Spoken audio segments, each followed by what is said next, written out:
നോക്കുന്നു അദ്ദേഹം പറയുന്നത് ക്ലിയർ ഉണ്ടെങ്കിൽ നമുക്ക് കേൾക്കാം. മറ്റ് പിന്നെ അതായത് ഞാൻ മഹാനാരോട് ചോദിക്കരുത്, ഞാൻ മാത്രം അതേപോലെ ചോദിക്കാണ്. പിന്നെ അതായത് അൽഹംദുലില്ലാഹ് അല്ലാഹു തൗഫീഖ് ഞാൻ നാളെ പറഞ്ഞ പൈസ അല്ലെങ്കിൽ ഹാലിസായ ഒരു പിന്നെ 50,000 ഒരു 50,000 റുപ്യ പുറത്തുള്ള ആവശ്യത്തിന് മഹാൻ ആവശ്യമുണ്ട് എന്നുണ്ടെങ്കിൽ എന്താ മഹാൻ മരിക്കുന്ന സമയത്ത് ഈമാൻ അമ്മ കൊടുക്കുന്നുണ്ടെന്ന് എന്റെ മുരീദ് വഴി ഞാൻ അറിഞ്ഞു. അങ്ങനെയാണ് എന്നുണ്ടെങ്കിൽ ഒരു ബഷീർ ഫൈസിയാ പറഞ്ഞത്. അപ്പൊ നമ്മളെ ചെങ്ങമനാട് ഉസ്താദിന്റെ പിന്നെ മരുമകൻ ഇപ്പൊ രണ്ടാമത് മഹാന്റെ കാര്യം വിളിച്ചു പിന്നെ മാപ്പ് ചോദിച്ച് രണ്ടാമത് കൂടിയല്ലോ. അപ്പൊ എന്നിട്ട് പൈസ പറഞ്ഞ ഉദവി നിങ്ങൾ എങ്ങനെയെങ്കിലും ഒരു 50,000 റുപ്യ സംഘടിപ്പിക്കുകയും ഇവിടെ എന്റെ അമ്മോസം ചോദിച്ചിട്ടുണ്ട് 50,000 റുപ്യ കൊടുക്കുകയാണെങ്കിൽ നമുക്ക് അമ്മ കിട്ടും, മരിക്കുന്ന സമയത്ത് ഈമാൻ സലാമത്താക്കി തരും എന്ന് പറഞ്ഞിട്ടുണ്ട്. ഞാൻ കൊടുക്കാൻ ഉദ്ദേശിച്ചിട്ടുണ്ട്, ഉദവി ഒന്ന് സഹകരിക്കണം എന്നോട് പറഞ്ഞു. അപ്പൊ മഹാരാഷ്ട്ര ഞാൻ പറഞ്ഞു ഞാൻ നേരിട്ട് ചോദിച്ചു. കാരണം ഞാനും മഹാനത്തെ അടുത്ത ബന്ധും സുഹൃത്തുക്കളെ പുറത്ത് അടുത്ത ബന്ധമായതുകൊണ്ട് മഹാനോട് ചോദിച്ചിട്ടില്ല. മഹാൻ എന്തായാലും ചോദിക്കാൻ മടിക്കണ്ടെന്നില്ല, നമ്മൾ നേരിട്ട് ചോദിക്കാതെ ഉള്ളൂ. എന്റെ വേറെ വിഷയം എന്ന് പറഞ്ഞാല് ശരീരത്ത് പോയിട്ട് ഒരു മനുഷ്യർ സ്വാമിയായി അതിൽ അവതാരന്റെ മുക്കാമിലെത്തി, പിന്നെ റോസിന്റെ മുക്കാമിലെത്തി, പിന്നെ ഇയാളിലെ മുന്നൂറ്റി 13 ആൾക്കാരുണ്ട്. ആ മുക്കാമാണ്. ആ മുക്കാമെന്ന് വെച്ചാൽ അത് ഇതിന് മുൻകാലങ്ങളിലൊന്നും അങ്ങനെ ആരും കൊടുക്കത്തില്ല. അത് സ്ഥിരങ്ങളിലാണ് കൊടുക്കുന്നത്, സ്ഥിരങ്ങളിൽ കൊടുക്കാവുന്നത്. അപ്പൊ അത് നമുക്ക് അക്കടകളൊക്കെ നേരിട്ടപ്പോ ഞാൻ എന്തായാലും അന്യായങ്ങളൊക്കെ ചെല്ലുമ്പോൾ ഞാൻ കൂടെ കൊടുത്തു. ദുനിയാവിന്റെ കാക്കകളൊക്കെ തനിയൊക്കെ എല്ലാം കൊണ്ടുവരുത്താം. അതുകൊണ്ട് നമുക്കൊരു കൂടുതലൊന്നുമില്ല, അക്കടയോട് ചെയ്യാൻ കഴിയണമെങ്കിൽ. അപ്പൊ ഈ സമ്പർക്കുള്ളത് അവർക്കൊക്കെ അറിയാലോ. അതാ പറഞ്ഞ അന്നാൾ കുറച്ച് ചെറിയ കൊടുക്കാൻ അറിയാം. അത് ഞാൻ ഇവിടെ വന്ന ഒരാളോട് പെട്ടെന്ന് പറഞ്ഞ് 50,000 പറഞ്ഞു പോയി. പിന്നെ അതിൽ നിന്ന് കഴിക്കാൻ പറ്റില്ല. അത് ലക്ഷ പോയി ഏർപ്പെടുത്താൻ. അതെന്ന് പറഞ്ഞാല് ഇത്തരം വഴി മുക്കാമിലേക്ക് എത്തിയത് പിന്നെ റിജാലിൽ വരുന്ന 313 ഇറങ്ങുന്ന വരികയാണ്. മറ്റ് സഹോദരങ്ങളെ, ക്ലിപ്പ് ഇപ്പൊ ക്ലിയർ ആകുന്നുണ്ടോ? മനസ്സിലാകുന്നുണ്ടോ? ഇല്ല. അങ്ങനെ നമുക്ക് തീരെ മനസ്സിലാകുന്ന ക്ലിപ്പ് തൽക്കാലം നമുക്ക് മാറ്റേക്കാണ്. ഒരു ഇൻഷാല്ല CD ആക്കുമ്പോ ആ ക്ലിപ്പ് അതിൽ ഇൻഷാല്ല ക്ലിയർ ചെയ്ത് ഉൾക്കൊള്ളിച്ചിട്ട് ഇൻഷാല്ല അതിന്റെ ഡീറ്റെയിൽസ് എടുപ്പോരെ. എന്തോ സംതിങ് അല്ലേ, എക്കോ ആണ് പ്രശ്നം. ഹാളായതുകൊണ്ടാണ് അല്ലേ, ഹാളായതുകൊണ്ടുള്ള പ്രശ്നമാണ്. കാരണം വളരെ നേരെ ശബ്ദമല്ലേ, സൗണ്ട് കൊടുക്കുമ്പോൾ ക്ലിയർ കുറയും. ഇൻഷാല്ല അത് നമുക്ക് CD ആക്കുമ്പോൾ ഇൻഷാല്ല അതിൽ ഉൾക്കൊള്ളിക്കാം.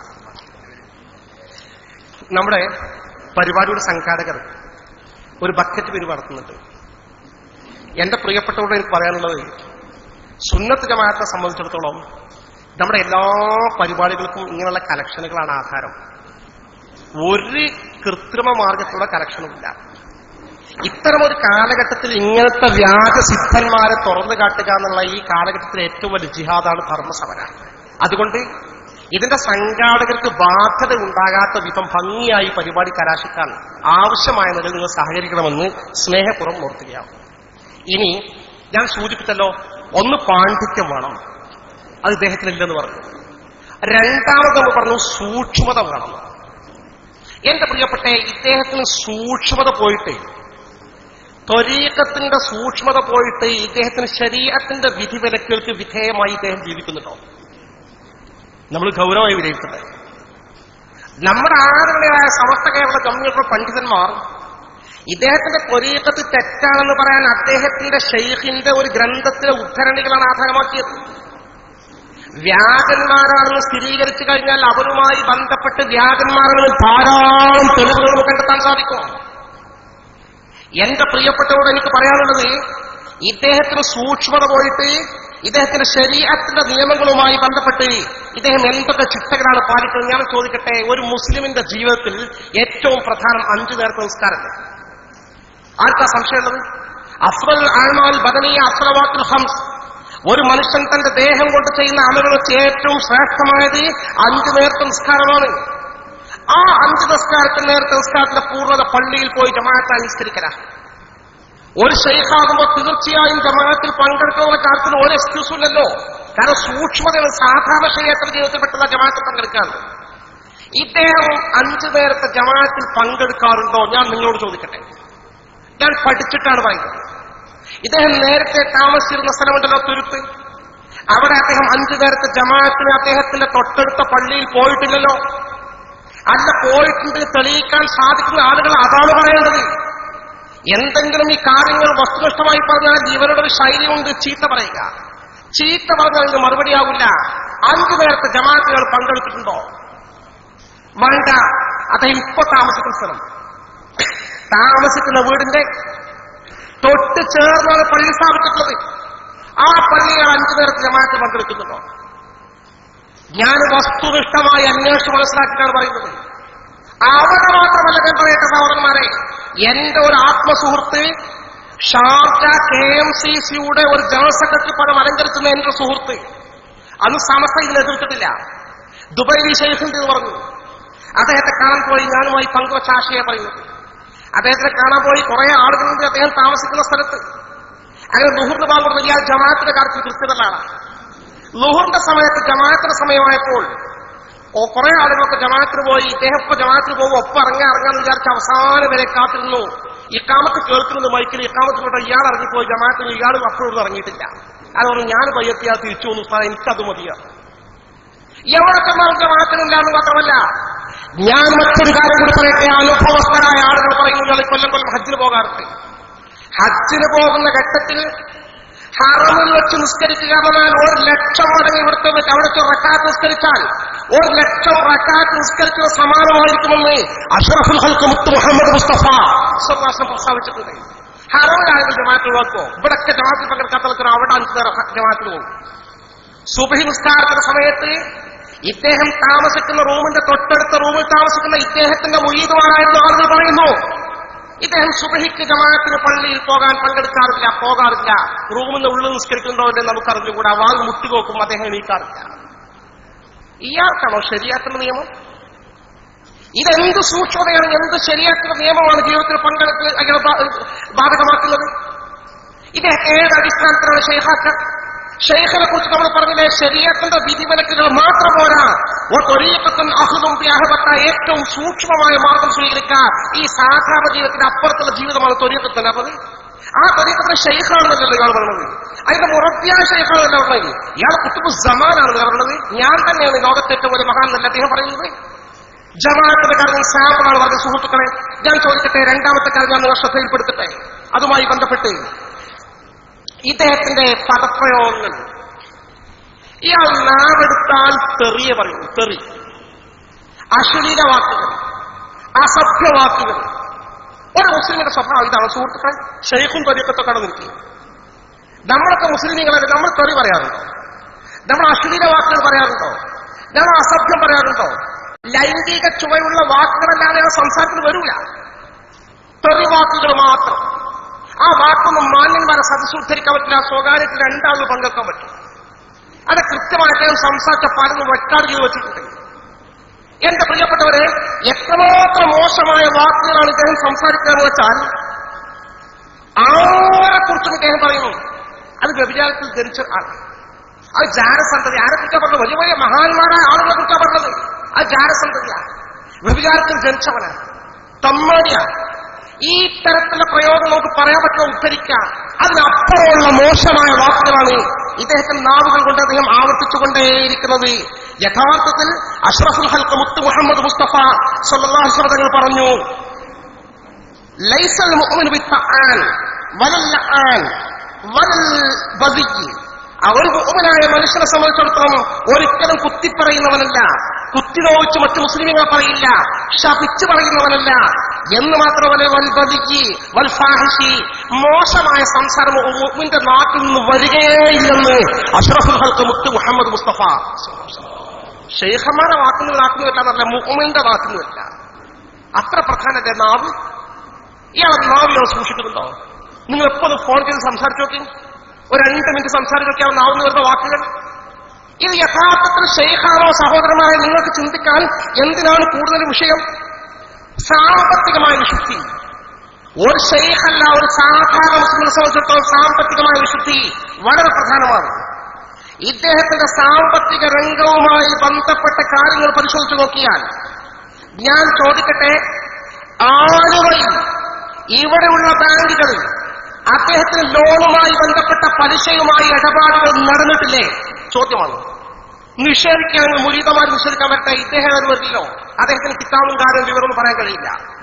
മുരീദുമാർ വന്നിട്ട് പറയട്ടെ, ഇല്ല, ഞങ്ങളുടെ ഷെയ്ഖ് പലിശയുമായി ബന്ധപ്പെട്ട ഒരിടപാടും ഒരു ബാങ്കിലും നടത്തിയിട്ടില്ല എന്ന് തന്റേടമുള്ള ആൺകുട്ടികളുടെ പറയട്ടെ, ഞങ്ങളൊക്കെ ഡീറ്റെയിൽസ് തരാം. പലിശയുമായി ബന്ധപ്പെട്ട് സാധാരണ മുസ്ലിമിന് പോലും ഇടപെടാൻ പറ്റാത്ത മേഖലയിൽ ഒരു ഷെയ്ഖ് എങ്ങനെയാണ് ഈ പലിശയുമായി ബന്ധപ്പെട്ട ഇടപാട് നടത്തുക? ബാങ്കിലെ അക്കൗണ്ടല്ലേ പറഞ്ഞ് ബാങ്ക് അക്കൗണ്ടൊന്നും ഇല്ല, നമുക്കാർക്കും നടക്കില്ല. അക്കൗണ്ടുമായി ബന്ധപ്പെട്ട ലോണുമായി ബന്ധപ്പെട്ട പലിശ ഇടപാടാണ് പറയുന്നത്. പലിശ കൊടുക്കുക, പലിശ വാങ്ങുക, ഇതൊക്കെ ഗുരുതരമായ തെറ്റാണ്. ഈ തെറ്റുമായി ബന്ധപ്പെട്ട് ഇയാൾ പ്രവർത്തിച്ചിട്ടില്ലേ? എന്റെ സുഹൃത്തുക്കളെ, നിഷേധിക്കാനാകുന്ന പരമാവധി നിഷേധിക്കാൻ സാധിക്കുമോ?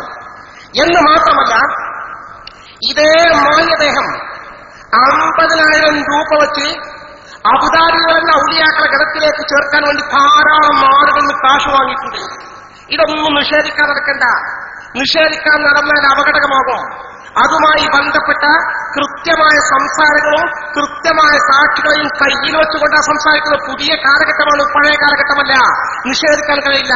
50,000 രൂപ വെച്ച് പാവപ്പെട്ട മുരീദുമാരിൽ നിന്ന് അബുദാബികളെ പദവിയിലേക്ക് ഉയർത്താം, റിജാലിന്റെ പദവിയിലേക്ക് ഉയർത്താം എന്ന് പറഞ്ഞുകൊണ്ട് കാശ് വാങ്ങിയ ഇദ്ദേഹം 2 ലക്ഷം രൂപ ഒരു പലിശയുടെ പണം അദ്ദേഹം വാങ്ങാൻ തീരുമാനിച്ചത് കൃത്യമായി അദ്ദേഹം സംസാരിക്കുന്നുണ്ട്. കൃത്യമായി സംസാരിക്കുന്നുണ്ട്. റെക്കോർഡ് ചെയ്ത് വെച്ചതാണ്. ഒരു സുഹൃത്ത് അദ്ദേഹത്തോട് ചോദിച്ചു, നമ്മുടെ ഇന്ന ഒരു ഹാജിയര് ആ ബാങ്കിലെ അക്കൗണ്ടിൽ കുറച്ച് പലിശ കിടക്കുന്നുണ്ടോ, എടുക്കാൻ പറ്റുമോ നിങ്ങൾക്ക് ആശയക്കുഴപ്പത്തിലാണ്. ഷെയ്ഖിന് തരാൻ പറ്റുമോ? ഷെയ്ഖിന് വല്ല വകുപ്പും ഇസ്ലാമിന് വല്ല ഹലാലാകാൻ വല്ല വകുപ്പുണ്ടോ ചോദിച്ചു. ഞാൻ ആലോചിച്ച് പറയാം. പിന്നെ അത് ടെലിഫോൺ ചെയ്യണം.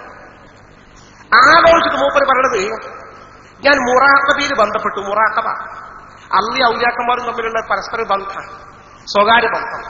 ആ മുറാഖബിൽ ചോദിച്ചപ്പോ തിരക്കിടില്ല, 2 ലക്ഷം എനിക്ക് തരാന്നാ കിട്ടിയത്.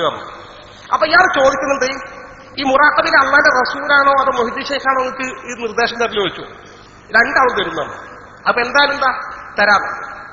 അങ്ങനെ 2 ലക്ഷം രൂപ പലിശപ്പണം തനിക്ക് സ്വീകരിക്കാമെന്ന് പച്ചയായി ഷെയ്ഖിന്റെ നാവ് കൊണ്ട് പറഞ്ഞത് റിക്കാർഡാണ്. നിഷേധിക്കാൻ സാധിക്കും.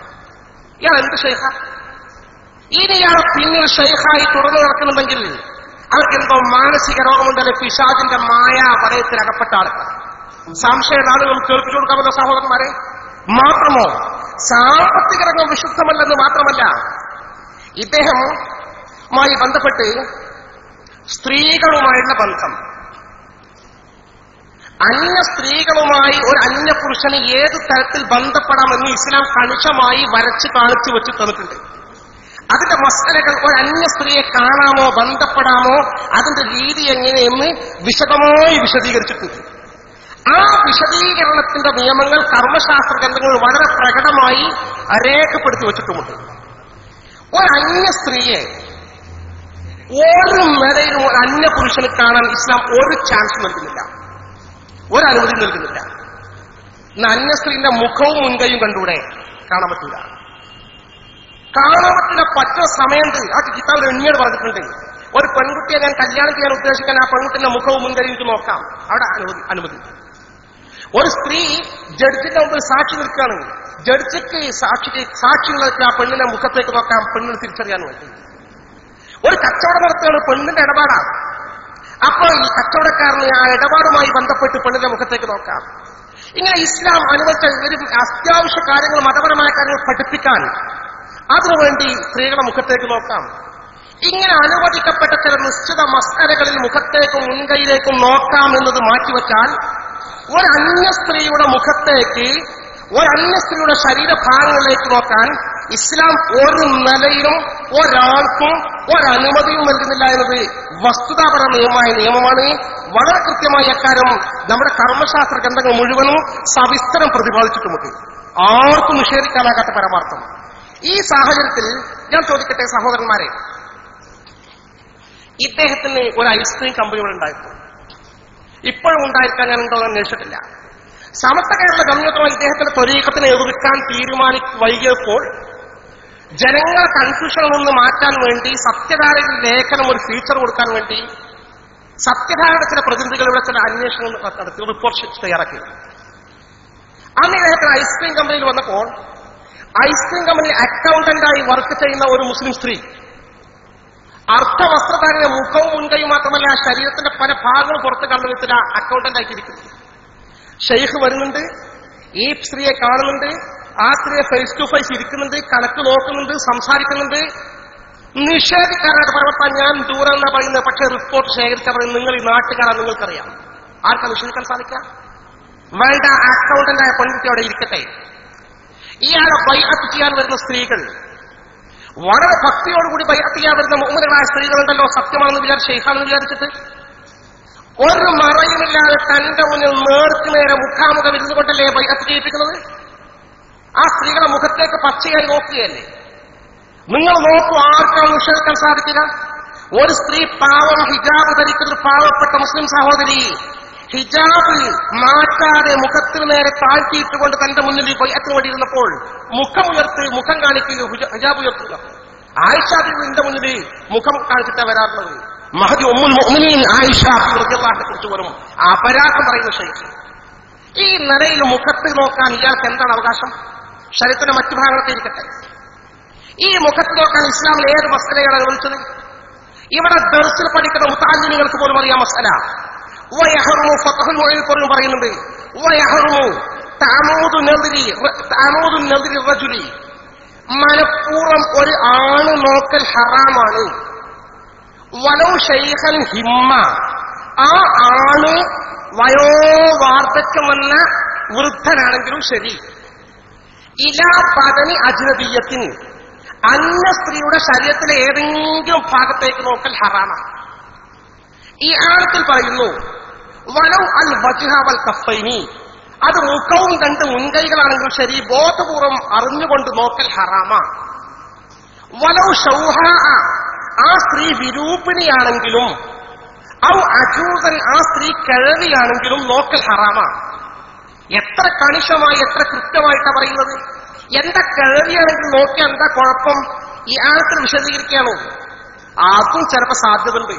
ലീകുല്ലി സാഖിതത്തിൻ ഫിൽ ഹയ്യി ലാഖിതത്തുൻ വകുല്ലു കാസിദത്തിൻ യൗമൽ ലഹാ സൂഖു, ഏത് താഴെ വീട് കിടക്കുന്ന സാധനങ്ങളും ചിലപ്പോ പൊറുക്കിയെടുക്കാൻ ആൾക്കാർ വരും. വകുല്ലു കാസിദത്തിൻ യൗമൽ ലഹാ സൂഖു, മാർക്കറ്റില്ലാത്ത സാധനങ്ങൾ ചിലപ്പോൾ മാർക്കറ്റ് കൂടും. 71കാരിയെ ബലാത്സംഗം ചെയ്തു 10 വായിക്കാറുണ്ടല്ലോ, ഒക്കെ ഇസ്ലാമിന്റെ സൂക്ഷ്മത. ആ ബാബ കടച്ചു, അധ്യായം ക്ലോസ്. അന്യ സ്ത്രീയാണോ, ആ സ്ത്രീ ശരീരത്തിലെ ഒരു ഭാഗത്തിലേക്കും നോക്കാൻ ഒരു എക്സ്ക്യൂസും ഒരാൾക്കുമില്ല. എന്നിട്ടല്ലേ ഷെയ്ഖിന്? ഈ ഷെയ്ഖ് നോക്കുന്നില്ലേ? എന്ത് ഷെയ്ഖാണ്? ശരീഅത്തിന്റെ നിയമങ്ങൾ പോലും ജീവിതത്തിൽ പാലിക്കാത്ത ഇദ്ദേഹത്തിന് എങ്ങനെ ഷെയ്ഖായി കൊണ്ടുവരാൻ സാധിക്കും? സഹോദരന്മാരെ, നിങ്ങൾ ചിന്തിച്ചു നോക്കി. ഇത്തരം വിഷയങ്ങളെക്കുറിച്ച് ഈ കാര്യങ്ങൾ സമഗ്രമായി വിലയിരുത്തുന്ന സമയത്ത് നാം ഗൗരവതരമായി ചിന്തിക്കേണ്ട ഒരൊറ്റ വിഷയം, ഇയാൾ വലിയ ഷെയ്ഖാണ് അറിയുന്നത്. മഹാന്മാരായ പണ്ഡിതന്മാർ ഏകകണ്ഠമായി ഇയാൾ വ്യാജസിദ്ധനാണെന്ന് പറയുന്നത്. സമസ്ത കേരള ജംഇയ്യത്തുൽ ഉലമ മാത്രമല്ല, സമസ്തയോട് വല്ല നിലക്ക് എതിർക്കാൻ പറ്റുമെങ്കിൽ കാന്തപുരം ഗ്രൂപ്പ് എതിർക്കും, അവരും ഇതിനെതിർക്കുന്നുണ്ട്. ദക്ഷിണ കേരള ജംഇയ്യത്തുൽ ഉലമ നിങ്ങൾക്കറിയാം, ഈ ദക്ഷിണ കേരളത്തിലെ പ്രമുഖ മതപണ്ഡിത സംഘടനയാണ്. അതിന്റെ ആദ്യമായ അധ്യക്ഷൻ വഴുതല മൂസ മൗലവി ഇപ്പോഴും ഫോണുമായി ഞാനുമായി സംസാരിച്ചു. അതിന് നേരത്തെ മനസ്സിലാക്കിയ ഷെയ്ഖിന്റെ ഒരു വസ്തു അയാൾക്കില്ല. എല്ലാ വിഭാഗവും ഏകകണ്ഠമായി എതിർക്കുന്ന ഈ പണ്ഡിതന്മാർ മുഴുവൻ ഏകകണ്ഠമായി അംഗീകരിക്കും. അവരൊക്കെ പണ്ഡിതന്മാരായ കർമ്മശാസ്ത്ര മസലകൾ അറിയുന്ന ആളുകളാണ്, അവരൊക്കെ എതിർക്കുന്നു. ഇയാൾ മാത്രം രംഗത്ത് ഞാൻ ഷെയ്ഖന്നെയാണ്, എന്നെ എതിർക്കാൻ പറ്റൂല, ഞാൻ പറഞ്ഞ അങ്ങോട്ട് അംഗീകരിക്കണം, നിങ്ങളൊക്കെ കാഫറായി ചത്തുപോകുന്നു പറഞ്ഞാൽ, എന്റെ പ്രിയപ്പെട്ടവരെ ഞാൻ ചോദിക്കട്ടെ, മസ്അല അറിയുന്ന മത പണ്ഡിതന്മാരെ പറയുന്ന വിധിയാണോ സ്വീകരിക്കേണ്ടത്, അത് സൂഫിയാണ് ഷെയ്ഖാണ് പറയുന്ന ആരാണോ സ്വീകരിക്കുന്നത്? രണ്ടും തമ്മിൽ അഭിപ്രായ വ്യത്യാസം വന്നാൽ ആർക്കാണ് മുൻഗണന? ഇത് നമ്മൾ നോക്കണമല്ലോ. തസവുഫിന്റെ കിതാബുകൾ പറയട്ടെ. തസവുഫിന്റെ കിതാബുകൾ തന്നെ ഈ മസല വിശദീകരിച്ചിട്ടുണ്ട്. മഹാന്മാരായ പണ്ഡിതന്മാർ ഒരു ഭാഗത്തും മറുഭാഗത്ത് ഷെയ്ഖ് വന്നുകൊണ്ട് ഷെയ്ഖിന്റെ നിയമങ്ങളും തമ്മിൽ അഭിപ്രായ വ്യത്യാസത്തിലായാൽ പണ്ഡിതന്മാർ പറയുന്നതാണ് സ്വീകരിക്കേണ്ടത്, ഷെയ്ഖിന്റെ നിയമം മാറ്റിവെക്കണമെന്ന് ആധികാരികമായി തസവുഫിന്റെ ഗ്രന്ഥങ്ങൾ രേഖപ്പെടുത്തി വെക്കുന്നുണ്ട്. മഹാനായ ഇബ്നു അബ്ദുല്ലാഹി അത്താഉല്ലാഹി ഇസ്കന്ദരി റഹ്മഹുല്ലാഹ് പറയുന്നു, ഹുക്മുൽ ഫിഖ്ഹി ആമു ഫിൽ ഉമൂം, മതപരമായ കർമ്മശാസ്ത്ര നിയമങ്ങൾ മൊത്തം എല്ലാവർക്കും ബാധകമാണ്, ആമ് പൊതുവാണ്. ലിഅന്ന മഖ്സൂദത്തഹു, കാരണം നിയമങ്ങളുടെ ലക്ഷ്യം ഇഖാമത്തുർ റസ്ബിദ്ദീൻ, ദീനിന്റെ ചിഹ്നങ്ങൾ നിലനിർത്തലാണ്. വറഫ്ഉ മനാരിഹി, ദീനിന്റെ മനാർ ദീപത്തെ ഉയർത്തലാണ്. വഇദ്ഹാറു കലിമാത്തിഹി, ദീനിന്റെ വചനങ്ങളെ പ്രകടിപ്പിക്കലാണ്. ഇതൊക്കെ പൊതുവായി വേണ്ടതാണ്. മതപരമായ നിയമങ്ങൾ, കർമ്മശാസ്ത്രവുമായി ബന്ധപ്പെട്ട നിയമങ്ങൾ. എന്നാൽ ഹുക്മു തസവുമായി ബന്ധപ്പെട്ട ശൈഖുമായി ബന്ധപ്പെട്ട നിയമങ്ങൾ ഖാസുൻ ഫിൽ ഖുസൂസ്, അതൊരു സ്വകാര്യമായ പ്രത്യേക മേഖലയുമായി ബന്ധപ്പെട്ടതാണ്. ലിഅന്നഹു മുആമലത്തുൻ ബൈന അബ്ദി വ റബ്ബിഹി, ഒരു വ്യക്തി റബ്ബും തമ്മിൽ ബന്ധപ്പെട്ട ഒരു ഇടപാട് മാത്രമാണ്. മിൻ ഗൈരി സാദിൻ നാലക്ക് അതിനേക്കാൾ കൂടുതൽ ഒന്നും അതിലില്ല. ഫമിൻ സമ്മ, അതുകൊണ്ട് സഹ ഇൻകാറുൽ ഫഖീഹി അൽ സൂഫി, ഷെയ്ഖായി വന്ന സൂഫിയായി വന്ന ആളെ ചോദ്യം ചെയ്യാൻ പണ്ഡിതന് അധികാരമുണ്ട്. വലസിമ റുജൂ മിന തസവ്വുഫി ഇൽ ഫിഖ്ഹി, ആ തസവ്വുഫ് വിട്ടിട്ട് ഫിഖ്ഹിന്റെ നിയമങ്ങളിലേക്ക് ഷെയ്ഖിന് മടങ്ങി വരുന്ന നിർബന്ധവുമാണ് എന്ന് ശറഹുൽ ഹിക്കം ഇബ്നു അത്താഉല്ലാഹി ഇസ്കന്ദരിയുടെ ഗ്രന്ഥം ആധികാരികമായി ഇത് സംബന്ധിച്ച മസ്അല വസ്തുനിഷ്ഠമായി വെട്ടിത്തുറന്ന് പറഞ്ഞിട്ടുണ്ട് എന്നത് ഒരു പരമാർത്ഥമാണ് സഹോദരന്മാരെ. ഈ യാഥാർത്ഥ്യം അനുഷ്ഠിക്കാൻ അവിടെ നിൽക്കാനേ നമുക്ക് പറ്റും. പിന്നെ ഇയാൾ പറയുന്ന വിഷയങ്ങൾ മുഴുവൻ, ആശയക്കുഴപ്പുണ്ടാക്കുന്ന മുഴുവനും ചെറിയ ബുദ്ധി കൊണ്ട് ആലോചിച്ചാൽ നമുക്ക് നിരാകരിക്കാൻ സാധിക്കും. ഞാൻ പറയട്ടെ, ഇയാൾ പറയുന്നത് ഇപ്പം എന്താ വെച്ചാല് സമസ്ത കേരള ജംഇയ്യത്തുകളുടെ പണ്ഡിതന്മാർ മുഴുവൻ ബ്രിട്ടീഷുകാരുടെ ചാരന്മാരാണുള്ള. സമസ്ത സ്ഥാപിച്ചത് തന്നെ ബ്രിട്ടീഷുകാരാണ്. അതൊക്കെ ബ്രിട്ടീഷിന്റെ ആൾക്കാരാ. മഹാന്മാരായ എല്ലാ തങ്ങളവറുകൾ, സയ്യിദ് അബ്ദുറഹ്മാൻ ബാരവി, മുല്ലക്കോയ തങ്ങൾ തൊട്ട് കഴിഞ്ഞു പോയ സകലമായ മഹാന്മാരായ ഉലമാക്കൾ മുഴുവൻ അവരൊക്കെ ചാരന്മാരാണെങ്കിൽ ഞാൻ ഷെയ്ഖിനോട് പറയട്ടെ, ഷെയ്ഖെ, നിങ്ങൾക്ക് വേണ്ടി 4 അക്ഷരം സംസാരിക്കാനും എഴുതാനും അറിവുള്ള ഈ പണ്ഡിതന്മാരെ വാർത്തെടുത്തത് ഈ ചാരന്മാർ നേരത്തുള്ള ചാരന്മാരെ കുട്ടികളായിട്ട് വരെ ഒരൊറ്റ നിങ്ങൾ വിവരം പഠിച്ചിട്ട് നിങ്ങൾക്ക് സംവിധാനം, നിങ്ങൾക്ക് വിവരമല്ല. ഇതൊക്കെ പഠിച്ചത് ഈ മഹാന്മാരുടെ നേതൃത്വത്തിലാണ്. വിവരമുള്ള ഒരു സംവിധാനം നിങ്ങൾക്കില്ലല്ലോ. ഈ ചാരന്മാരാണ് സമസ്തയുടെ ആലിമ്യങ്ങൾ എന്ന് പറയുമ്പോൾ ഞാൻ വിനയപൂർവ്വം ചോദിക്കട്ടെ ഒരൊറ്റ ചോദ്യം. ശരി, സമസ്തയുടെ സ്ഥാപകകാല നേതാക്കൾ തൊട്ട് ഇന്ന് വരെയുള്ള ആൾക്കാരൊക്കെ ചാരന്മാരാണ്. എന്താ കാരണം വെച്ചാല് ബ്രിട്ടീഷുകാരുടെ ഗവൺമെന്റിനെ 926 രൂപം കൊടുത്ത സമസ്ത പലപ്പോഴും പിന്തുണച്ചിരുന്നു. ബ്രിട്ടീഷ് ഗവൺമെന്റിന് അനുകൂലമായി പ്രമേയം പാസാക്കിയിരുന്നു. കോൺഗ്രസിനെ എതിർത്ത് ചിലപ്പോൾ പ്രമേയം പാസാക്കി. ഇതാണ് കാരണമായി പറയുന്നത്. ഞാൻ പറയട്ടെ, അക്കാരണത്താൽ സമസ്ത കേരള ജംഇയ്യത്തുകളുടെ സ്ഥാപക നേതാക്കൾ മുഴുവൻ ഉൾപ്പെടെയുള്ള ആളുകൾ ബ്രിട്ടീഷുകാരുടെ ചാരന്മാരാണെങ്കിൽ 2006 സമസ്ത ഈ ത്വരീഖത്തിനെ എതിർത്തത്? 2006 വരെ എന്തേ ഒരു ചാരന്മാരെന്നുള്ള വിവരം ഷെയ്ഖിന് കിട്ടാതെ പോയത്? അത് കിട്ടണമല്ലോ.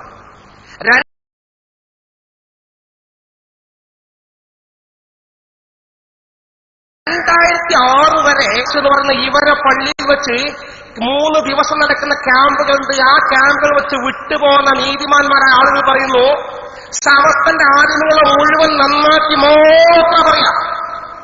ഇടയ്ക്ക് ഒരു പ്രസംഗത്തിന്റെ ഒരാൾ കാളമ്പാടി ഉസ്താദ് മുഹമ്മദ് മുസ്ലിയാർ നവ്വറല്ലാഹു മർഖദഹു മഹാനവറുടെ കുറിച്ച് സമസ്ത തീരുമാനിക്കുന്നതിന് മുമ്പ് തന്നെ കാളമ്പാടി ഉസ്താദ് ഇയാളെ കുറിച്ച് പറഞ്ഞിരുന്നു. അതൊന്നും ശരിയില്ല എന്ന് പറഞ്ഞു. അപ്പൊ കാളമ്പാടി ഉസ്താദിനെ മോശാക്കി എന്തോ പറഞ്ഞു. ഉടനെ കൊടുവള്ളി അബ്ദുൽ ഖാദർ സാഹിബ് ചാടി എഴുന്നിട്ട് പറഞ്ഞു, ഇല്ലല്ല, സമസ്തന്റെ പ്രസിഡന്റിനെ കുറ്റം പറയാൻ പറ്റില്ല, അവരൊക്കെ വലിയ വലിയ മഹാന്മാരാ, അവരെന്തെങ്കിലും പറഞ്ഞ എന്തെങ്കിലും അങ്ങനെ പറയാൻ പശ്ചാത്തലം ഉണ്ടാവും, അവരെ ആ പറഞ്ഞ് തിരുത്തി നമ്മൾ സമസ്തന്റെ ആദ്യം കുറ്റം പറയുന്ന രീതിയിൽ അവർ വലിയ മഹാന്മാരാണ്, സ്വാധീനങ്ങളാണ്, സൂഫിയാക്കളാണ്. 2006 വരെ ഒരു സ്വാധീനങ്ങളാണ്. 2006 ഈ ഷെയ്ഖ് വ്യാജസിദ്ധനാണ്, ഈ ത്വരീഖത്ത് ശരിയല്ല എന്ന് സമസ്ത കേരള ജംഇയ്യത്തുൽ തീരുമാനം പ്രഖ്യാപിച്ചപ്പോൾ അന്ന് തൊട്ടെങ്ങനെ ഇത് 926 മുതലുള്ള ആൾക്കാർ ചാരന്മാരായി മാറിയിരുന്നു? അവർ പറഞ്ഞ ആത്മാർത്ഥതോ? ആത്മാർത്ഥത കണികണ്ടെങ്കിൽ നേരത്തെ പറയില്ലേ, ഇയാൾ അംഗീകരിക്കുകയാണെങ്കിൽ നല്ലവര്, ഇയാൾ എതിർക്കുകയാണെങ്കിൽ ചാരന്മാർ. എല്ലാം ചാരന്മാരാ, എല്ലാം സീനന്റെ വ്യഭിചാരത്തിന്റെ മക്കളാ. ഇയാളെ വാക്കുകൾ ഇങ്ങനെ കേൾക്കട്ടെ, ഒക്കെ മോശക്കാരാ. എന്റെ പ്രിയപ്പെട്ട പൊന്നജന്മാരെ, ജ്യേഷ്ഠ സഹോദരന്മാരെ, സമസ്ത കേരള ജംഇയ്യത്തുൽ ഒരു സംശയം, ഒരു ടോട്ടലി കൺഫ്യൂഷൻ ഉണ്ടാക്കുന്ന ഒരു വിഷയമാണ്. സമസ്ത ചില ഘട്ടത്തിൽ ബ്രിട്ടീഷുകാരെ അനുകൂലിച്ചിരുന്നു, ചില ഘട്ടത്തിൽ ബ്രിട്ടീഷ് ഗവൺമെന്റിനെ എതിരെ സമരം ചെയ്തിരുന്ന ഇന്ത്യൻ നാഷണൽ കോൺഗ്രസ് ആണ്. കോൺഗ്രസിന് ചില ഘട്ടങ്ങൾ എതിർത്തിരുന്നു. യഥാർത്ഥത്തിൽ അതിന്റെ പേരിൽ ഗവൺമെന്റ് അനുകൂലിയാണ്, ബ്രിട്ടൻ ചാരനാണ് സമസ്തയെ കുറിച്ച് പറയുമ്പോൾ ഞാൻ പറയട്ടെ, സമസ്ത രൂപീകരിക്കപ്പെട്ട 1926.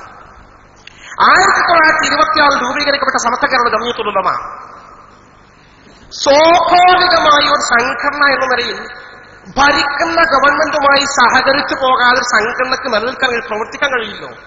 ഒരുപാട് ആളുകൾക്ക് അറസ്റ്റ് വാറണ്ട് പ്രഖ്യാപിച്ച് ഒരുപാട് മുസ്ലിമുകളെ വാറ്റുകാടിക്കൊണ്ടിരിക്കുന്ന ഘട്ടത്തിൽ, പ്രത്യേകിച്ചും 921 ഖിലാഫത്ത് സമരത്തിന്റെ കാലഘട്ടത്തിൽ 10,000-ലധികം മുസ്ലിമുകൾ മലപ്പുറത്ത് മാത്രം കൊല ചെയ്യപ്പെട്ട ബ്രിട്ടീഷുകളുടെ പട്ടാളക്കാരുടെ മെഷീൻ ഗണ്ണുകൾക്ക് മുമ്പിൽ പടഞ്ഞുവീട് മരിച്ച ആ സാഹചര്യ സമസ്ത രൂപീകരിക്കപ്പെടുന്നു. സമസ്തക്ക് സംഘടന നിലനിൽക്കട്ടെ.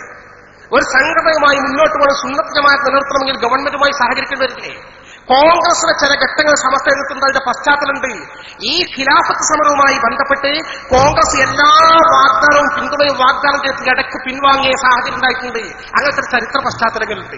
ഇങ്ങനെ സംഘടനാപരമായി ഭരിക്കുന്ന ഗവൺമെന്റുമായി പല സംഘടനകളുമായി സമസ്തയും സഹകരിച്ചു ചില ഘട്ടങ്ങൾ എന്നത് മാറ്റിവെച്ചാൽ സമസ്തയുടെ പണ്ഡിതന്മാരാകട്ടെ മറ്റ് പണ്ഡിതന്മാരാകട്ടെ ബ്രിട്ടീഷ് ഗവൺമെന്റ് അനുകൂലിച്ചവരുമുണ്ട്, പ്രതികൂലിച്ചവരുണ്ട്. സ്വാഭാവികമുള്ള ആ കാലഘട്ടത്തിൽ ഞാൻ പറയട്ടെ, സമസ്തയുടെ സ്ഥാപക നായകൻ മഹാനായകനോട് നേരത്തെ സൂചിപ്പിച്ച പാവൽ അഹമ്മദ് കുട്ടി മുസ്ലിയാർ ദവ്വറല്ലാഹു മർക്കദ, അദ്ദേഹത്തിന്റെ ഖബറിന് അല്ലാഹു പ്രകാശപൂർവ്വമായി കൊടുക്കുമാറാകട്ടെ, അല്ലാഹു അദ്ദേഹത്തിന് ദർജ ഉയർത്തി കൊടുക്കുമാറാകട്ടെ.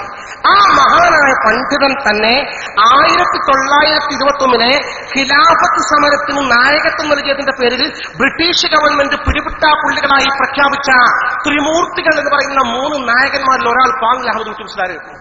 ഒന്ന് മുജാഹിദിന്റെ കെ എം മൗലവിയായിരുന്നു, മറ്റൊന്ന് ആലി മുസ്ലിയാരായിരുന്നു. ഈ 3 ആളുകൾ ത്രിമൂർത്തികൾ. നിങ്ങൾക്കറിയുമോ, ബ്രിട്ടീഷുകാർക്കെതിരെ സമരത്തിന് 10,000-ൽ പരം ആളുകൾ ജീവൻ നൽകി ഈ നടത്തിയ സമരത്തിന് നായകത്വം നൽകിയ 3 പ്രധാനികൾ ഒരാളാണ് പാവൽ അഹമ്മദ് കുട്ടി മുസ്ലിയാർ. വിശ്വസിക്കാൻ സാധിക്കുമോ? എന്ന് മാത്രമല്ല, ആ കാലഘട്ടത്തിൽ താനൂര് ഖിലാഫത്ത് കമ്മിറ്റി പ്രസിദ്ധീകരിച്ച ബ്രിട്ടീഷുകാർക്കെതിരെ സമരത്തിന് ആഹ്വാനം ചെയ്ത് പ്രസിദ്ധീകരിച്ച പുസ്തകമാണ് മുഹിമ്മാത്തുൽ മുഅ്മിനീൻ. ഈ പുസ്തകം കൈവശം വെച്ചത് പേരിൽ ശിക്ഷിക്കപ്പെട്ടവരാണ് മഹാനായ ചെറുശ്ശേരി അഹമ്മദ് കുട്ടി മുസ്ലിയാർ, മഹാനായ പാലാരിക്കുളം അബ്ദുറഹ്മാൻ മുസ്ലിയാർ ഉൾപ്പെടെയുള്ള ഒരുപാട് സുന്നി പണ്ഡിതന്മാർ ശിക്ഷിക്കപ്പെട്ടിട്ടുണ്ട് ബ്രിട്ടീഷുകാർക്കെതിരെ പ്രവർത്തിച്ചതിന്റെ പേരിൽ. മാത്രമോ, സുന്നിന്റെ മാത്രം പ്രത്യേകതല്ല, മുജാഹിദ് ഉണ്ടായിരുന്നു. അക്കാലത്ത് മുജാഹിദ് തുടങ്ങിയ ഘട്ടമാണല്ലോ. സുന്നി അല്ലാതെ മുജാഹിദൊന്നും. ബ്രിട്ടീഷുകാരെ അനുകൂലിക്കുന്നവരുണ്ട്, പ്രതികൂലിക്കുന്നവരുണ്ട്. ആ കാലഘട്ടത്തിലെ പ്രധാന വിദയി ചിന്തകളുടെ പ്രചാരകനായിരുന്ന, ഉൽപ്പതിഷ്ണു ചിന്തകളുടെ പ്രചാരകനും മാപ്പിള കവിയുമായിരുന്ന പുലിക്കോട്ടിൽ ഹൈദർ സാഹിബ് ഉദാഹരണം. ബ്രിട്ടീഷുകാരെ അനുകൂലിയായിരുന്നു. അദ്ദേഹം ഖിലാഫത്ത് സമരത്തിനെതിരെ അദ്ദേഹം പാടിയ പാട്ടിൽ പറയുന്നുണ്ട്, പൊട്ടിപ്പുറം പുണ്ണാക്കുവാൻ തുനിയണ്ട, പോലീസുകാരുടെ തല്ലുകൊണ്ടിളിയണ്ട, ഒട്ടും സ്വയം ഭരണത്തിന് മുതിരണ്ട, ഒരു കാലവും അത് താഴുമോ മഹാരാജൻ. വെറുതെ പോലീസിന്റെ അടിയേറ്റ് നടക്കണ്ട. ഒരു കാലവും ബ്രിട്ടീഷ് ഗവൺമെന്റ് ഭരണം തരൂല, സ്വാതന്ത്ര്യം തരൂല. ഇത്രമാത്രം സുന്നി പറഞ്ഞിട്ടില്ല, അത് മുജാഹിദ പറഞ്ഞു. അപ്പൊ സ്വാഭാവികമായും അക്കാലഘട്ടത്തിലെ പണ്ഡിതന്മാരിൽ ബ്രിട്ടീഷുകാരെ എങ്ങനെ എതിർക്കണമെന്ന വിഷയത്തിൽ വ്യത്യസ്ത വീക്ഷണങ്ങളുണ്ടായിരുന്നു എന്നല്ലാതെ ഒരു മതസംഘടന എന്ന നിലയിൽ ഗവൺമെന്റുമായി സഹകരിച്ചു പോകുന്ന രീതി ഉണ്ടായിരുന്നു എന്നല്ലാതെ 926 സമസ്ത രൂപീകരിക്കപ്പെട്ട പശ്ചാത്തലമൊക്കെ 21 കാലഘട്ടത്തിലാണ് രൂപീകരിക്കപ്പെട്ടത്. സ്വാഭാവികമായ ചില രീതികളുണ്ടായി എന്നല്ലാതെ ഇതിന്റെ പേരിൽ സമസ്ത കേരള ജംഇയ്യത്തോട് ബ്രിട്ടീഷുകാരുടെ ചാരന്മാർ എന്ന് പറയുന്ന മുദ്രവെക്കുന്നതിന് ഒരു ന്യായവുമില്ല, ഒരു പ്രസക്തിയുമില്ല എന്ന് സാന്ദർഭികമായി ഞാൻ പറയട്ടെ സഹോദരന്മാരെ. ഇതാണ് വസ്തുത, ഇതാണ് യാഥാർത്ഥ്യം. ഇതൊക്കെയാണ് യാഥാർത്ഥ്യം എന്നിരിക്കെ ഈ തരത്തിലുള്ള വസ്തുതകൾ നമ്മുടെ പ്രകടമായി കാണാൻ കഴിയുന്ന പശ്ചാത്തലത്തിൽ ശരീഅത്തിന് പോലും നിയമങ്ങൾ പാലിക്കാത്ത ഇത്തരമൊരു ഷെയ്ഖിനെ ഷെയ്ഖായി ഖുതുബുസ്സമാനായി കൊണ്ടുനടക്കുന്ന രീതി വളരെ അപകടകരമായിട്ടും പിശാചിന്റെ മാർഗത്തിലേക്കാണ് നമ്മളെ കൊണ്ടെത്തിക്കുക. ഇതിവിടെ നിൽക്കൂല. മുമ്പ് ചോറ്റൂർ തരീഖത്ത് വന്നു പറഞ്ഞല്ലോ, കൊരൂർ തരീഖത്ത് വന്നു പറഞ്ഞല്ലോ. ഇത്തരം ആളുകളൊക്കെ ക്രമാനുഗതമായി ശരീഅത്തിലെ നിയമങ്ങൾ പതുക്കെ പതുക്കെ വ്യതിചലിപ്പിച്ചു കൊണ്ടുപോയി അവസാനം നിസ്കാരം പോലും കൈയൊഴിക്കുന്ന അവസ്ഥാവിശേഷത്തിലേക്ക് എത്തിച്ചിട്ടുണ്ട്. ഇതുപോലെ അപകടകരമായ മാർഗത്തിലേക്ക് പിശാച് ക്രമാനുഗതമായി സമ്പൂർണമായും ഇസ്ലാമിന് വഴിതെറ്റിച്ചേക്കാവുന്ന ഗുരുതരമായ പ്രതിസന്ധിയിൽ അകപ്പെടുത്താനുള്ള നീക്കമാണ് ഇത്തരം പിശാചിന്റെ സേവയുള്ള, പിശാചിന്റെ സ്വാധീനമുള്ള, പിശാചുമായി ബന്ധപ്പെട്ട ഇത്തരം ആളുകളെ ഉപയോഗപ്പെടുത്തിക്കൊണ്ട് പിശാച് നടത്തിക്കൊണ്ടിരിക്കുന്നതെന്ന് ഗൗരവതരമായി വിലയിരുത്തിക്കൊണ്ട് അത്തരം ആളുകൾക്കെതിരെ സന്ധിയില്ലാ സമരം നടത്തിക്കൊണ്ട് മുന്നോട്ട് പോകാൻ നമുക്ക് ഓരോരുക്കും ഓരോ കാലഘട്ടത്തിൽ ഓരോ ബാധ്യത. ഈ കാലഘട്ടത്തിൽ നമ്മുടെ ധർമ്മസമരമത, നമ്മുടെ ജിഹാദത, ഈ ദീനിനെ നിലനിർത്താൻ, ദീനിനെ അഭ്യുന്നതിലേക്ക് എത്തിക്കാൻ ഇത്തരം വ്യാജസിദ്ധന്മാരെ തുറന്നു കാണിക്കാൻ നിർവാഹമില്ല സഹോദരന്മാരെ. അതുകൊണ്ട് ഈ വിഷയത്തിൽ ആരെന്ത് പറഞ്ഞാലും ശരി ഒരു കോംപ്രമൈസിനും പോകേണ്ട ആവശ്യമില്ല. ഇതിനൊരു പക്ഷേ വസ്തുതകൾക്ക് വിശദീകരണം നൽകാൻ സാധിക്കില്ല. ഒരു പക്ഷെ ഒരുപാട് തെറി പറയാൻ സാധിച്ചേക്കും, ഒരുപാട് അശ്ലീല വാക്കുകൾ പറയാൻ സാധിച്ചേക്കും. എന്നല്ലാതെ ഈ വസ്തുതകളുമായി പ്രതികരിക്കാൻ നമ്മൾ പറഞ്ഞ ഷെയ്ഖാണെങ്കിൽ മതപരമായ പാണ്ഡിത്യം നന്നായി വേണം, ഇദ്ദേഹത്തിന് അതില്ല എന്ന് ഉറപ്പിച്ചും തറപ്പിച്ചും നമ്മൾ പറയുന്നു. അല്ല, ഷെയ്ഖിന് മതപരമായ പാണ്ഡിത്യം ഉണ്ട് എന്ന് തെളിയിക്കാൻ സാധിക്കുമെങ്കിൽ ഒരു സ്റ്റേജിലേക്ക് കൊണ്ടുപോവാ എന്നത് 4 അവധി വാചകങ്ങൾ വായിച്ച് അർത്ഥമൊപ്പിക്ക് ആളുകൾ കേൾക്കട്ടെ, ആളുകൾ ബോധ്യപ്പെടട്ടെ. ഇല്ലല്ലോ സംഭവം. രണ്ടാമത്തെ വിഷയം സൂക്ഷ്മത. ആ സൂക്ഷ്മതാബോധം ഇദ്ദേഹത്തിന്റെ ജീവിതത്തിൽ ഇല്ലെന്ന് മാത്രമല്ല, ശരീഅത്തിന്റെ വിധിവിലക്കുകൾ പോലും പാലിക്കുന്നില്ല എന്ന കാര്യം തീർച്ച. മറ്റൊരു പ്രധാന വിഷയമാണ്, ഒരു ശൈഖാണെങ്കിൽ പ്രകടനപരത ഉണ്ടാകാൻ പാടില്ല. പ്രകടനപരത ഒരു യഥാർത്ഥ ശൈഖിന്റെ ലക്ഷണമല്ല, സ്വഭാവമല്ല. ഇദ്ദേഹത്തെ സംബന്ധിച്ചിടത്തോളം നമ്മൾ പരിശോധിച്ചാൽ എന്താണ് കാണാൻ സാധിക്കുന്നത്? യഥാർത്ഥ ശൈഖാണെങ്കിൽ പ്രകടനപരത ഉണ്ടാകാൻ പാടില്ല എന്ന് പ്രത്യേകമായി തസൗഫിന്റെ കിതാബുകൾ പറയുന്നുണ്ട്.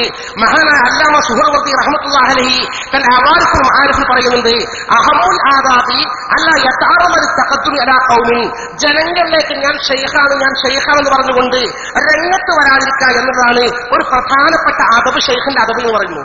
ഇതുവരെ പ്രസിദ്ധീകരണം പ്രകാശം മാസികണക്ക് ഞാനാണ് ശൈഖ് എന്ന് വലിയ ആളാണ് പറഞ്ഞ് രംഗത്ത് വരുന്ന സ്വഭാവം ഒരു യഥാർത്ഥ ശൈഖ് നിരക്കുന്നതല്ല എന്ന് ഇമാം സുഹ്റവർദി റഹ്മത്തുള്ളാഹി അലൈഹി പറയുമ്പോൾ ഈ പുസ്തകത്തിൽ എന്താ പറയുന്നത്? കവർ പേജിൽ തന്നെ പറയുന്നത് മശ്രിഖ് മഗ്രിബിനിടയിൽ ജീവിച്ചിരിക്കുന്ന വിലായത്തുള്ളവർ. മശ്രിഖാണ് കിഴക്ക, മഗ്രിബ് പടിഞ്ഞാറാ. എന്നുവെച്ചാൽ ഈ ദുനിയാവ് മൊത്തം പടിഞ്ഞാറും കിഴക്കിനും ഇടയിൽ ജീവിച്ചിരിക്കുന്ന വിലായത്തുള്ള ആൾക്കാരുടെ ഒരു സംസാരം, നമ്മളോട് സംസാരമില്ല. ഔലിയാക്കന്മാർ, മശായിഖന്മാർ എന്റെ മുന്നിലെത്തിയാൽ ഞാൻ ആരാണെന്ന് അവർ ബോധ്യപ്പെടുത്തും. ഭീഷണിയാണ്. അവരെ കൊണ്ട് അംഗീകരിപ്പിക്കും അവന്റെ മഹത്വം. മാത്രമല്ല, അംഗീകരിക്കാത്തവന്റെ വിലായത്ത് എടുത്തു മാറ്റാനുള്ള അധികാരം എനിക്കുണ്ട്. ഇങ്ങനെ ഇദ്ദേഹം പറഞ്ഞിട്ട് പേജ് നമ്പർ 15 അവരുടെ ലേഖകൻ വിശദീകരിക്കുകയാണ്, ഈ കാലഘട്ടത്തെ കുത്തുബ് ഞാനാണെന്നും എന്നെ കണ്ടാലേ ഇക്കാലത്തുള്ള ഏത് വലിയും ആത്മീയ പുരോഗതിയിൽ പൂർണ്ണത കൈവരിക്കാൻ സാധിക്കുമെന്നും മഹാനായ ഷെയ്ഖ് യൂസുഫ് സുൽത്താൻ ഷാ ഖാദിരി ചിശ്തി പരസ്യമായി പ്രഖ്യാപിച്ചിരിക്കുകയാണ്. എന്താണ് പറയുന്നത്? ലോകത്തുള്ള മശായിഖുമാരും ഔലിയാക്കളുമായിട്ട് ആരൊക്കെ ഉണ്ടോ അവരെ വിലായത്ത് പൂർണ്ണമായിട്ടൊക്കെ അപൂർണ.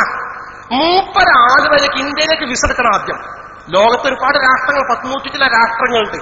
ഈ ലോകരാഷ്ട്രങ്ങളിലെ ഔലിയാക്കളും ആരിഫീങ്ങളും സൂഫിയാക്കളും മശായിഖുമാരുമായിട്ടുള്ള ആരൊക്കെ ലോകത്തുണ്ടോ അവരെ ആ ഔലിയാക്കളുടെ പദവി പൂർണ്ണമാകണം. ഇപ്പൊ അപൂർണ്ണമായി വയ്ക്കുക. പൂർണ്ണമാകണോ, നേരായ വലിയാകണമെങ്കിൽ ഇന്ത്യയിലേക്ക് വിസ ഇഷ്യൂ ചെയ്യണം. എന്നിട്ട് കൊച്ചി എയർപോർട്ടിൽ ഇറങ്ങണം. എന്നിട്ട് ആലുവ ശൈഖിന്റെ വീട്ടിലെത്തണം.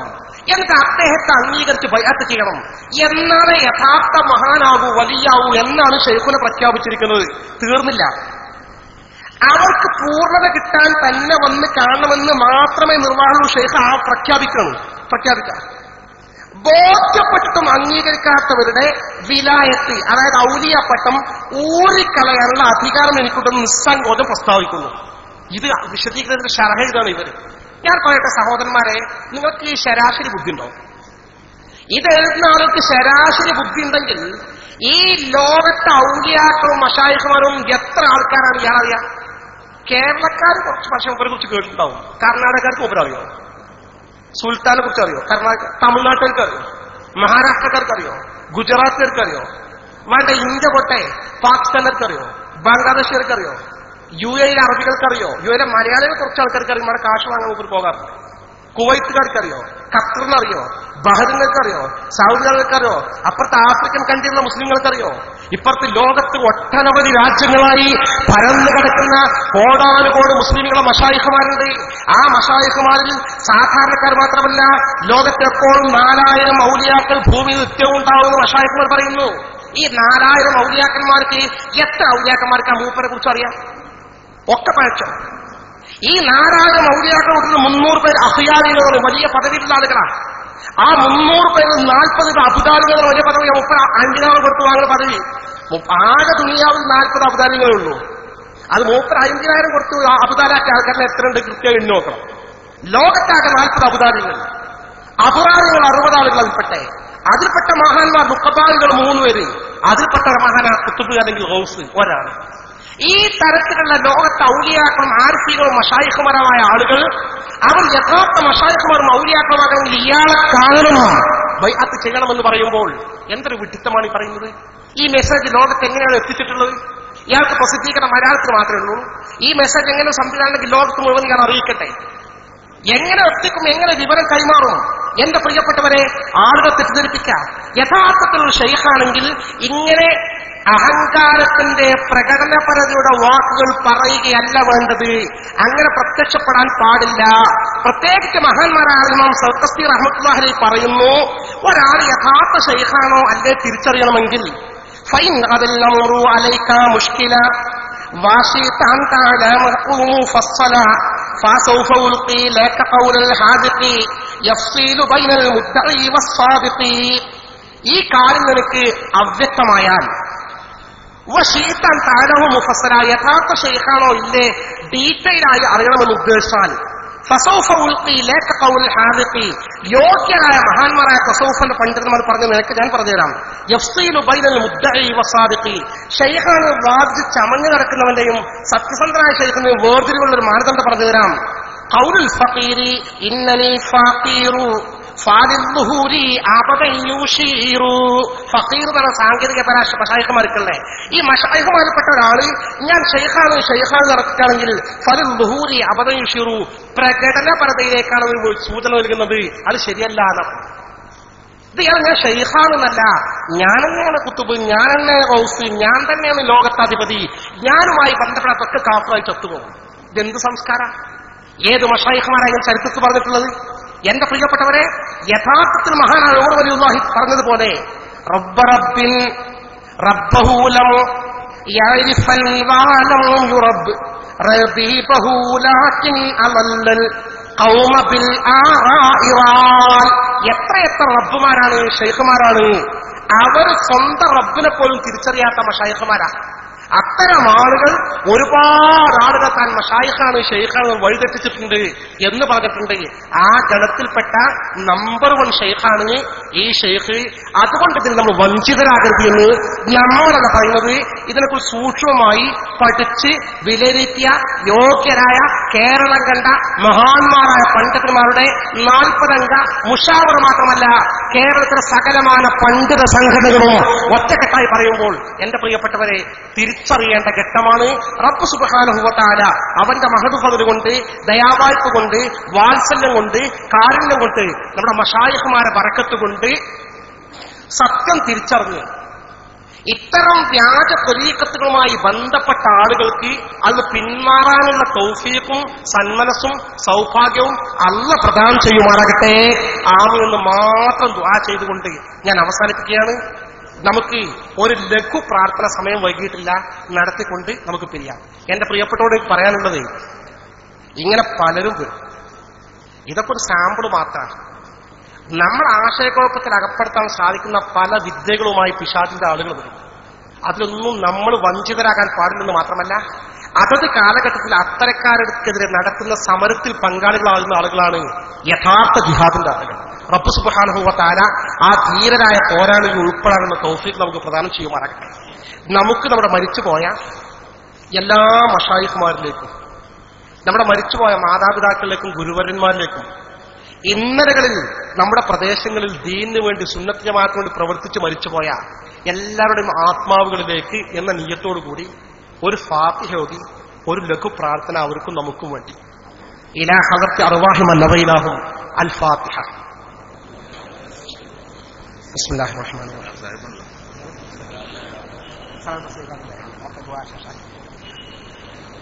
അൽഹംദുലില്ലാഹി റബ്ബിൽ ആലമീൻ അർറഹ്മാനിർ റഹീം മാലികി യൗമിദ്ദീൻ ഇയ്യാക നഅബുദു വഇയ്യാക നസ്തഈൻ ഇഹ്ദിനസ് സിറാത്തൽ മുസ്തഖീം സിറാത്തൽ ലദീന അൻഅംത അലൈഹിം ഗൈറിൽ മഗ്ദൂബി അലൈഹിം വലദ്ദാലിൻ.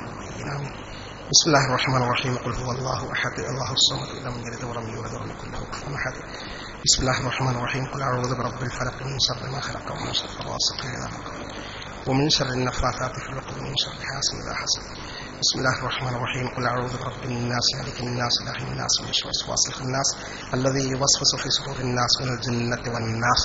ദുആയുടെ മുമ്പ് നാം ഏവരും പ്രതീക്ഷയോട് കാത്തിരിക്കുന്ന ഒരൊറ്റ പ്രസംഗം കൂടിയുണ്ട്. ഇൻഷാ അല്ലാഹ് ശേഷം ദുആ ചെയ്യും. അസ്സലാമു അലൈക്കും.